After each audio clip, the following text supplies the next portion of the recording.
जिस तरीके से हमारे करोड़ों दलितों पिछड़ों वंचितों के ऊपर शोषण, अत्याचार, बलात्कार जैसी घटनाएं अगर उत्पन्न हो रही हैं तो ये नेताओं के कारण हो रही हैं। अगर इसको किसी ने खत्म करने का काम किया है, अगर इसकी लड़ाई लड़ने का अगर किसी ने काम किया है तो नगीना से लोकप्रिय सांसद, भीम आर्मी आजाद समाज पार्टी के संस्थापक एवं राष्ट्रीय अध्यक्ष, हमारे आप सभी के लोकप्रिय नेता बड़े भाई एडवोकेट चंद्रशेखर आजाद जी ने संसद से लेकर क्षेत्र से लेकर के संसद के अंदर हमारे दलितों की आवाज को उठाने का काम किया है। कि आप बीएसपी को छोड़कर एएसपी में आए तो बीएसपी वाले आपसे नाराज नहीं होंगे? बहन जी ने अपनी उम्र में सारी आवाजों को उठाने का काम किया। हम ये नहीं कह रहे हैं कि बहन जी ने आवाज नहीं उठाई, क्योंकि बहन जी हमारी आदर्श लीडर नेता है। मैं उन्हें अपना बुआ जी के नाम से सम्मानित करता हूँ। बहन जी ने अपने समय पर अच्छा कार्य किया, लेकिन माननीय बहन जी मिशन से भटक चुकी हैं। की कमी है, बीएसपी में अगर दलितों के ऊपर कोई शोषण होता है उनके नेता समय से नहीं पहुंचते हैं, इसलिए समाज में फूटन पड़ी रखी है। अगर भीम आर्मी और बीएसपी एक हो गई भविष्य में कभी तो क्या होगा? देखिए, माननीय चंद्रशेखर आजाद और माननीय बहन जी अगर एक होते हैं तो हम सब एक हैं, पूरा बहुजन समाज बड़े तादाद में एक रहेगा। सरकार बन जाएगी। सरकार, मैं स्पष्ट रूप से कह रहा हूं कि जो बहन जी ने सोचा नहीं होगा 2027 में 2007 का इतिहास दोहराने का काम करेंगे हम लोग। बीजेपी हट जाएगी। बीजेपी, हम ये कह रहे हैं, उसका नामो निशान खत्म किया जाएगा।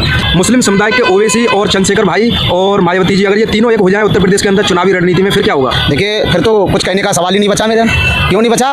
कि हम लोग चाहते हैं कि यहाँ से बीजेपी हटे। इसलिए मैं सभी बहुजन नेताओं से कहते हैं, अगर आने वाली पीढ़ियों का अगर वर्चस्व बचाना है और उन्हें जिंदा रखना है तो सारे नेता एकजुट होकर के, बहन जी भी एकजुट होकर के, चंद्रशेखर भी एकजुट होकर के और तमाम दल हैं वो भी एकजुट होकर के इस देश की राजनीति को बचाने का काम करें, इस देश के बहुजनों के अधिकार को बचाने का काम करें, इस देश के महापुरुषों का इतिहास बचाने का काम करें, इस देश के करोड़ों दलितों पिछड़ों पर हुए शोषण अत्याचार को बचाने का काम करें।